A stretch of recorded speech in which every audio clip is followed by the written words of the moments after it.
বড় একটা হাঁড়ি হাই হিটে গরম করে রান্নার তেল আর ফুটন্ত তেলের মাঝে দিয়ে দিতে হবে লবণ। লবণ দেওয়ার পরে মাছ দিতে গিয়ে এমন একটা দুর্ঘটনাই বলা চলে ঘটতে যাচ্ছিল। তো যাই হোক, দুর্ঘটনাটা অ্যাভয়েড করে আমরা মাছ ভাজার দিকে মন দিই।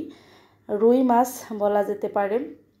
তো মাছগুলো আমরা একদম হাই হিটে ভেজে নেব। মাছ ভাজার সময় একটা বিষয় অবশ্যই লক্ষ্য রাখবেন, আপু এবং ভাইয়ারা, বিশেষ করে যারা নতুন গৃহিণী, তারা মাছের কড়াইটা হাই হিটে গরম করতে হবে। আর গরম তেলে লবণ ছিটিয়ে মাছ ভাজলে মাছ ভাজাটা ভেঙে চুরে নষ্ট হয় না। তো মাছ ভাজা উঠিয়ে রেখে বাকি তেলে আমি 1 কাপ পেঁয়াজ কুচি অ্যাড করে দিব। পেঁয়াজ কুচি অ্যাড করার পরে নেড়ে চেড়ে মিডিয়াম টু লো ফ্লেমে আমি ব্রাউন করে ভেজে নিব। তারপরে একে একে আদা বাটা, রসুন বাটা, জিরা বাটা এবং ধনিয়া বাটা দিয়ে দিব। স্বাদ মতো লবণ, হলুদ গুঁড়ো এবং মরিচ গুঁড়া। হলুদ গুঁড়া এবং মরিচ গুঁড়া অবশ্যই যার যার টেস্টের ব্যালেন্সের উপর ডিপেন্ড করে দিবেন। এগুলা দেওয়ার পরে নেড়ে চেড়ে মশলাটা খুব ভালো মতো কষাতে থাকবো। মশলা কষানো কিন্তু যতটা বেশি ভালো হবে, রান্নাটা খেতে ততটাই মজা হবে। আর এগুলা হচ্ছে চাল কুমড়ার শাক বা জালির ডগা। তো চাল কুমড়ার ডগাগুলো আমি একদম ভাতের ভাপে বসাবো। দেখুন আমাদের অঞ্চলে কিভাবে ভাতের ভাপে, পাবনাতে ভাতের ভাপে কিভাবে ভর্তা বসায়।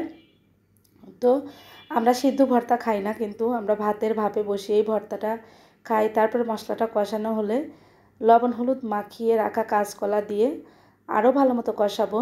কাঁচকলা দেওয়ার পরেও কিন্তু অনেকটা সময় নিয়ে পানি দিয়ে একটু একটু করে কষাতে হবে। কাঁচকলা যেহেতু খুবই নরম তরকারি, সামান্য ভাপেই সিদ্ধ হয়ে যায়, তবুও সামান্য সামান্য পানি দিয়ে কাঁচকলাটা কষিয়ে নিব আমি। এক একজনের রান্নার ধরন এক এক রকম। তো রান্নাটাও একটা শিল্প। আমি এভাবেই রান্না করি। আমি যেহেতু ছোটোবেলা থেকে মায়ের রান্না এভাবে দেখে এসেছি, বিয়ের পর থেকে শাশুড়িকেও দেখি রান্না বান্না করতে। সামান্য টুকটাক চেঞ্জ এসেছে আমার রান্নার মাঝে হয়তোবা। তো কাঁচকলাটা আপনাদের সাথে কথা বলতে বলতে কষানো হয়ে গেলে আমি গ্রেভি দিয়ে দিচ্ছি। পানিটা ফুটে উঠলে, গ্রেভিটা ফুটে উঠলে ভেজে রাখা মাছের চাকাগুলা দিয়ে দিব। তো মাছের চাকাগুলো দেওয়ার পরে খুন্তি দিয়ে নেড়ে চেড়ে মাছগুলা ডুবিয়ে দিব। আর যতটা গ্রেভি দেখছেন ততটা গ্রেভি কিন্তু থাকবে না, এটা শুকিয়ে অর্ধেক হয়ে যাবে।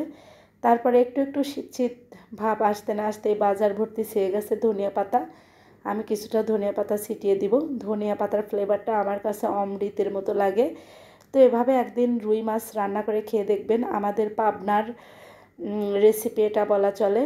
তো আমি আমার মতো করে রান্না করেছি, জানি না কে কার মতো করে রান্না করে বা করে থাকে। খুঁচিয়ে কাঁচকলা দেখছিলাম সিদ্ধ হয়ে গেছে, তো এবার নামিয়ে নিব। নামিয়ে গরম গরম ভাতের সাথে রুই মাছ কাঁচকলার পাতলা ঝোল খাবো। তো এই লাস্ট পর্যন্ত লুক এসেছে। কে কোত্থেকে ভিডিওটা দেখছেন অবশ্যই জানাবেন। আল্লাহ হাফেজ।